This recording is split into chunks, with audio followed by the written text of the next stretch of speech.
Hello दोस्तों, क्या हाल चाल। आशा करता हूँ आप लोग बढ़िया होंगे। खेती गुरु के इस बेहतरीन प्लेटफॉर्म पर आपका स्वागत है। मैं लेकर आया हूँ पॉडकास्ट के इस बेहतरीन सीरीज में complete fundamental of plant bio chemistry and biotechnology, जिस पे आपको कॉन्सेप्ट भी मिलेंगे, थ्योरी भी मिलेगी और कुछ समझने लायक उदाहरण भी मिलेंगे जो आपके जीवन से जुड़े हुए हैं।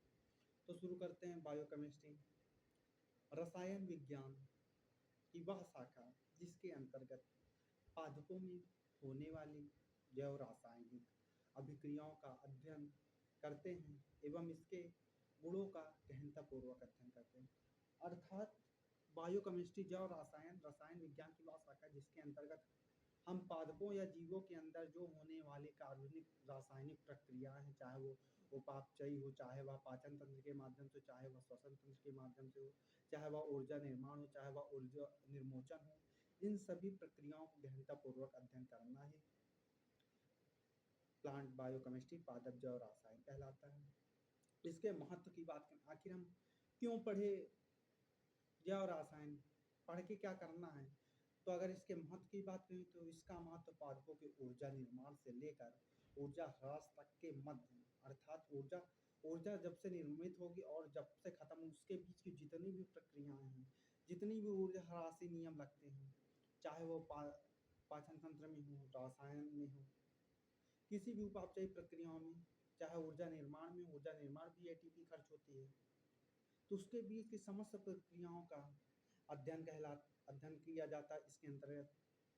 अर्थात जब हम जल को, जिसका रासायनिक सूत्र होता है H2O, जिस पे हाइड्रोजन बंध जुड़ा होता है ऑक्सीजन से, वहीं ऑक्सीजन की बात करें तो ऑक्सीजन में आंशिक रूप से ऋणात्मक एवं धनात्मक आयन पाए जाते हैं जो हाइड्रोजन को केंद्र में बांधने के लिए तत्पर रहते हैं। अर्थात जल विलायक की तरह कार्य करता है, विभिन्न प्रकार की जैविक अभिक्रियाओं के लिए माध्यम का कार्य करता है। पाचन वाष्पोत्सर्जन जल के बिना पूर्ण अभिक्रिया नहीं होती। जल का सरफेस टेंशन, पृष्ठ तनाव बहुत अच्छा होता है। अगर जल के सर्वाधिक घनत्व की बात करें तो यह 4 डिग्री सेंटीग्रेड पर होता है। वहीं इसके बर्फ की बात करें, अर्थात जल में बर्फ इसीलिए नहीं डूबता क्योंकि इसका घनत्व सबसे ज़्यादा होता है। जल अपघटित होकर आयनों में विघटित हो जाता है। वहीं इस पे ससंजन एवं असंजन दोनों प्रकार के बल लगते हैं।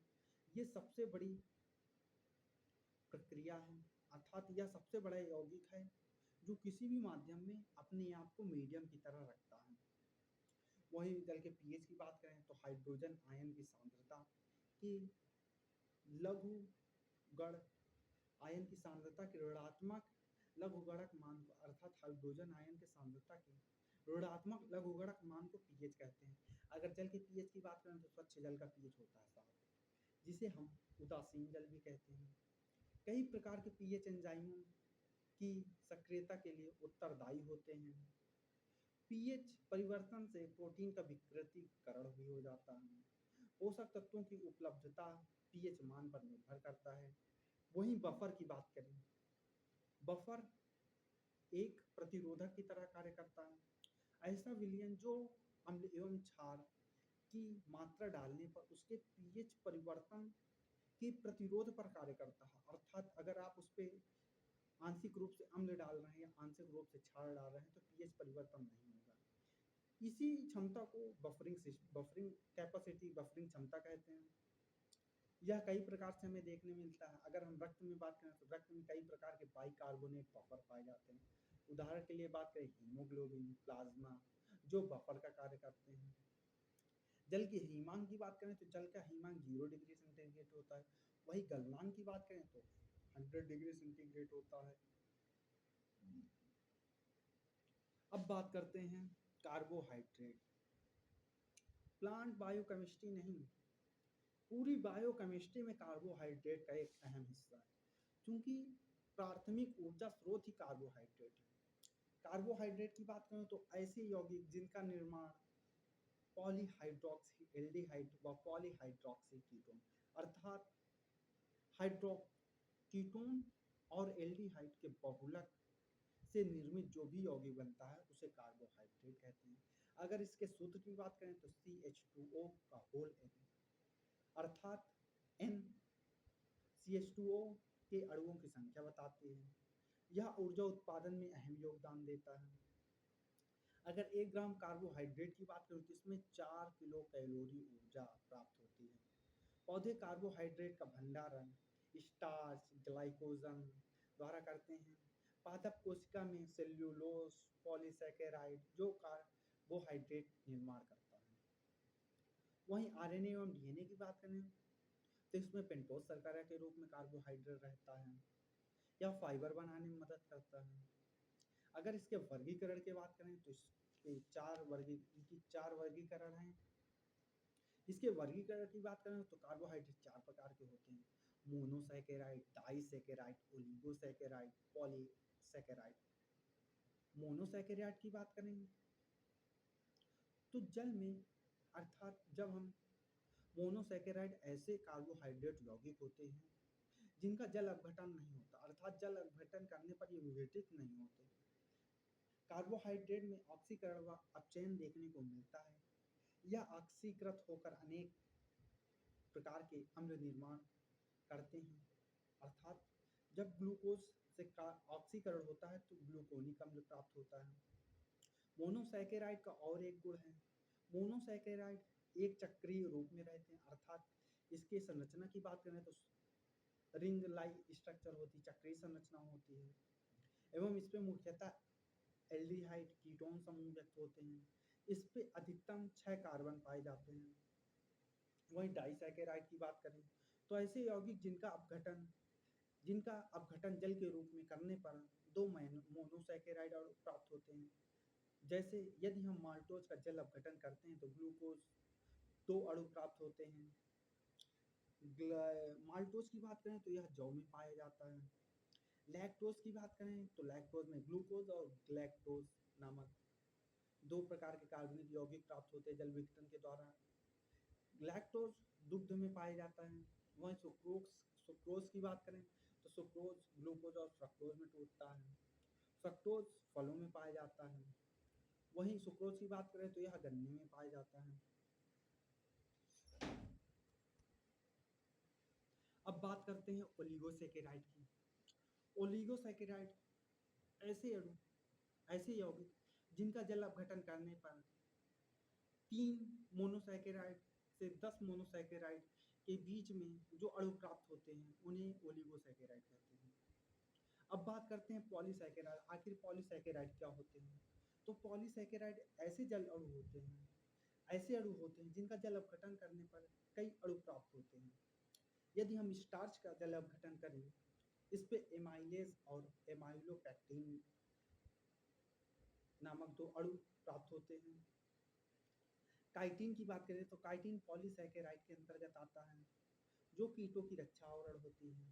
वहीं लिपिड की बात करें तो लिपिड जल में अम्लीय एवं कार्बनिक विलायकों विलय होता है।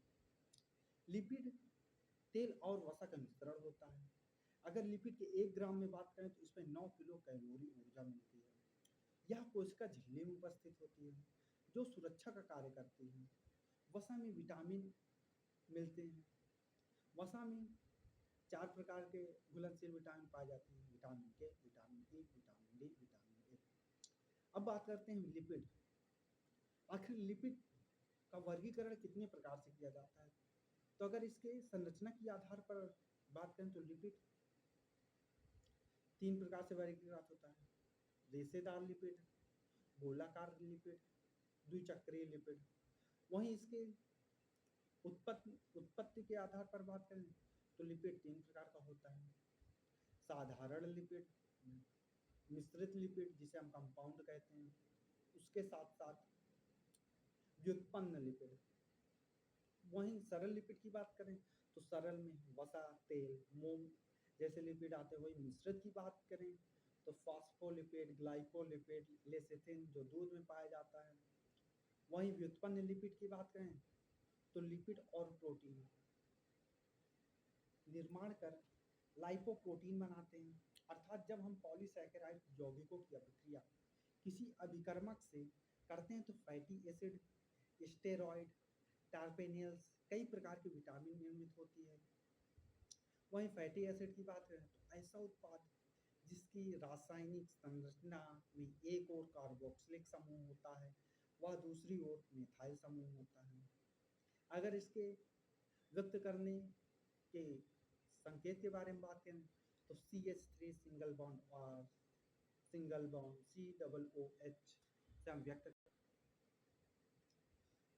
अब वही वसीय अम्ल की बात करें तो वसीय अम्ल दो प्रकार के पाए जाते हैं, पहला सेचुरेटेड, दूसरा अनसेचुरेटेड। सेचुरेटेड तृप्त वसीय अम्ल, असंतृप्त वसीय अम्ल। संतृप्त वसीय अम्ल की बात करें तो ऐसी वसा जिनमें सीधी श्रृंखला पाई जाती है, जिसका गलनांक अधिक तापमान बिंदु पर होता है, इस पे डबल बॉन्ड नहीं पाया जाता, पॉलमेटिक अम्ल पाया जाता है। वहीं अनसेचुरेटेड की बात करें तो इसमें अणुओं के मध्य द्विबंध पाए जाते हैं, इनका गलनांक कम होता है। अगर इनके उदाहरण की बात करें तो मूफा, मोनोओलिक अम्ल। वहीं दूसरे उदाहरण की बात करें रूफा, पॉलिनियोलिक अम्ल। भंडारण की बात करें, वसीय अम्ल को जल से दूर रखने पर इसका अच्छा भंडारण होता है। अब बात करते हैं प्रोटीन की। प्रोटीन अमीनो अम्लों से मिलकर बना होता है, अर्थात अमीनो अम्ल के बहुलक को हम प्रोटीन कहते हैं। दो अमीनो अम्ल के मध्य पेप्टाइड बंध पाया जाता है, जिसमें carbon, hydrogen, oxygen, nitrogen, sulphur भी पाए जाते हैं। वही प्रोटीन क्यों पाया जाता है, आखिर इसका काम क्या होता है, क्यों हमारे शरीर के लिए लाभकारी होता है, इसकी बात करें तो यह मानव एवं पादप पौधों में सहाय करने। वही प्रोटीन ऊतकों एवं कोशिकाओं की मरम्मत का भी कार्य करता है, अर्थात ऊतकों की मरम्मत करने में एंजाइम निर्माण में सहायक होता है प्रोटीन। पोषक पदार्थों का परिवहन करने में, अर्थात पोषक पदार्थों का परिवहन, हीमोग्लोबिन, हार्मोन निर्माण एवं रोग प्रतिरोधक क्षमता में गतिशील बनाने के लिए प्रोटीन सहायक होता है। ऊर्जा निर्माण, पीएच परिवर्तन के प्रतिरोधक के रूप में, अर्थात बफर सिस्टम, जिसे हमने पढ़ा था बफर कैपेसिटी। बफर कैपेसिटी का भी रूप ले लेता है प्रोटीन। वहीं अगर इसके ऊर्जा की बात करें तो 1 ग्राम वसीय अम्ल में 4 किलो कैलोरी ऊर्जा प्राप्त होती है। अब प्रोटीन के वर्गीकरण की बात करें तो आकार के आधार पर प्रोटीन 3 प्रकार के पाए जाते हैं, रेशेदार प्रोटीन, गोलाकार प्रोटीन, झिल्लीदार प्रोटीन। रेशेदार की बात करें तो इसपे कोलेजन, केराटिन एवं कम घुलनशील प्रोटीन पाए जाते हैं। वहीं गोलाकार की बात करें तो हीमोग्लोबिन, एंजाइम जैसे प्रोटीन गोलाकार में आते हैं। वहीं झिल्लीदार की बात करें तो कैरियर रिसेप्टर, जो कैरियर रिसेप्टर चैन होती है वो झिल्लीदार वसीय अम्ल प्रोटीन में आता है, प्रोटीन के अंतर्गत आता है। अब बात करते हैं संगठन के आधार पर। संगठन के आधार पर प्रोटीन 3 प्रकार के होते हैं, सरल प्रोटीन, संयुक्त प्रोटीन, व्युत्पन्न प्रोटीन। सरल प्रोटीन की बात करें तो अमीनो अम्ल से मिलकर बनी होती है। सरल प्रोटीन अमीनो अम्ल से मिलकर बनी होती है। उदाहरण की बात करें तो एल्बुमिन, ग्लोबुमिन। वहीं संयुक्त प्रोटीन की बात करें तो अमीनो अम्ल के साथ यदि प्रोस्थेटिक समूह जैसे सल्फर, हाइड्रोजन, ऑक्सीजन, नाइट्रोजन, जब दोनों मिलकर निर्मित होते हैं, दोनों मिलकर एक यौगिक निर्माण करते हैं, तो उसे संयुक्त प्रोटीन कहते हैं। इस प्रोटीन के कारण किसी भी अभिक्रिया की दर बढ़ाई जा सकती है, चाहे ग्लाइको प्रोटीन की बात हो, लाइको प्रोटीन की बात हो, हीमो प्रोटीन की बात हो। अब बात करते हैं व्युत्पन्न प्रोटीन। जब प्रोटीन का अपघटन होता है तो उससे उत्पन्न निम्न प्रोटीन को व्युत्पन्न प्रोटीन कहते हैं, उदाहरण के लिए पेप्टाइड। तो दोस्तों, यहीं से आपका पहला पॉडकास्ट समाप्त होता है। आशा करता हूँ यह पॉडकास्ट आपके पेपर, आपके कंपटीशन और फार्मिंग सिस्टम में बेहतर योगदान देगा। यदि आपको वीडियो अच्छी लगे तो एक लाइक जरूर करिएगा। धन्यवाद।